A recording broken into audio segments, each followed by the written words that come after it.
ഇല്ല ചേച്ചിക്ക് പണ്ട് ഒരു ഈ കുട്ടിക്കാലത്ത് കച്ചേരികൾക്കൊക്കെ പൊയ്ക്കൊണ്ടിരുന്നപ്പോഴത്തേക്കും ഫ്യൂച്ചറിലൊരു നല്ല പാട്ടുകാരിയാവണം. അന്ന് ചേച്ചിയുടെ മനസ്സിൽ MS സുബ്ബലക്ഷ്മിയാണ് ഭയങ്കര ഇഷ്ടമായിരുന്നല്ലേ? കാരണം അച്ഛന് ഈ വലിയ വലിയ ആൾക്കാരുടെ കച്ചേരി ഉള്ള സ്ഥലത്തൊക്കെ അച്ഛൻ കൊണ്ടുപോകായിരുന്നു. അപ്പോൾ എൻ്റെ ആഗ്രഹം അങ്ങനെ ഒരു MS-നെ പോലെയൊക്കെയുള്ള ഒരു വലിയ പാട്ടുകാരിയാകുക എന്നുള്ളത് മാത്രമാണ്. അഭിനയ ജീവിതം എന്ന് പറയുന്നത് ഞാൻ സ്വപ്നം പോലും കണ്ടിരുന്നതല്ല. ഓരോരുത്തർക്കും ഈശ്വരൻ ഓരോന്ന് തലയിൽ എഴുതിയിട്ടുണ്ടല്ലോ.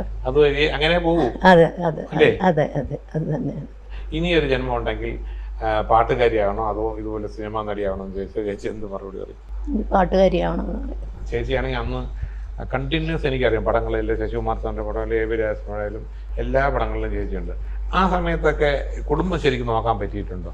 പറ്റിയിട്ടില്ല എന്നുള്ളതാണ് സത്യം. മോളെയൊക്കെ അപ്പോൾ അന്ന് മെയ്ഡ് സർവൻസ് ഒക്കെ ആയിരിക്കും നോക്കുന്നില്ലേ? പിന്നെ ചേച്ചി സിനിമയിലൊന്ന് അത്യാവശ്യം കാശൊക്കെ ആയപ്പോൾ ചേച്ചിയുടെ കുടുംബത്തിനെ നോക്കിയില്ലേ? ഇപ്പം നമ്മുടെ കടമയല്ലേ ഇതൊക്കെ. എൻ്റെ മോടെ ഒരു നിർബന്ധ ബുദ്ധി ഞാൻ പറയുകയാണ്. രാത്രി 12 മണിയായപ്പോൾ അച്ഛാ എനിക്ക് അവിടെ ബിലാൽ എന്ന് പറഞ്ഞൊരു ഹോട്ടലുണ്ട് മൗണ്ട് റോഡില്, കാറിലൊക്കെ സർവ് ചെയ്യും നല്ല ഫുഡ്. എനിക്കറിയാം. എനിക്ക് ചിക്കൻ വേണം. ഇപ്പൊ ഒന്നും തൊടൂല കേട്ടോ.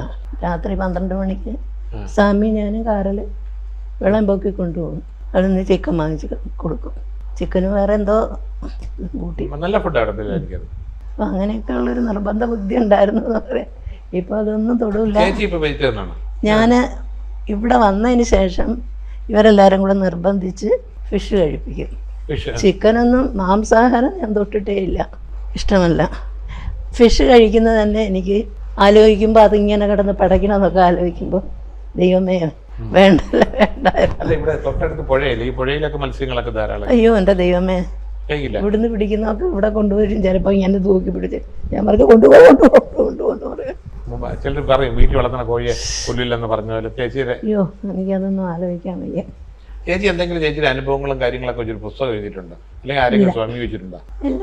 പുസ്തകം എഴുതാനുള്ള മെറ്റീരിയൽസ് ഇത്രയും വർഷമല്ലേ ഈ ഓരോ പടത്തിൽ ചെല്ലുമ്പോൾ ഓരോ ലൊക്കേഷൻ ഓരോ ആൾക്കാർ അവരെ പരിചയപ്പെട്ട കാര്യങ്ങളൊക്കെ വെച്ച് ചേച്ചിയുടെ ഒരു പുസ്തകം വേണം, ഉണ്ടാവണം. എന്താ പറയാ, അത് നാളെ കാലത്ത് നമ്മുടെ ഷെൽഫിൽ ഇരിക്കുന്നത് അല്ലേ?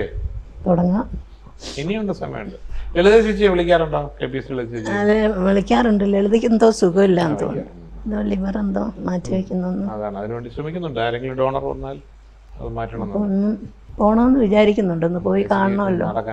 ഇനിയിപ്പോ ഉടനെ ഏതെങ്കിലും പടത്തിന് ആരെങ്കിലും വിളിച്ചിട്ടുണ്ടോ? അത് പോകാൻ ചേച്ചി താല്പര്യം കാണിക്കാതിരുന്നിട്ടുണ്ടോ എന്തെങ്കിലും ഈ അടുത്ത്? ഇപ്പൊ ഞാൻ 2 പടം ചെയ്തല്ലോ.